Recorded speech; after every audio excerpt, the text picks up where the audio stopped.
झेप मराठी, आरसा महाराष्ट्राचा। धुळ्यात झालेल्या पावसाचा फुलशेतीवर परिणाम, झेंडूसह इतर हंगामी फुलांचे वाढले दर।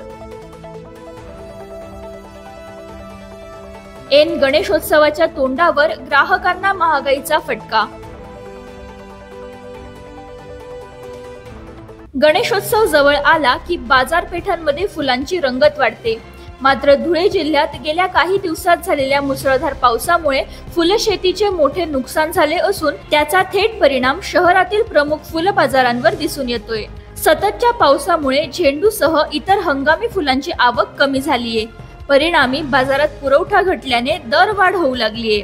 याआधी साधारण 60 ते 80 रुपये किलो दराने मिळणारा झेंडू आता महाग दराने विकला जात असून ग्राहकांना अतिरिक्त खर्चाचा सामना करावा लागतोय। ऐन गणेश उत्सवाच्या तोंडावर झालेल्या या दरवाढीमुळे बाजारपेठेत चिंतेचे वातावरण आहे।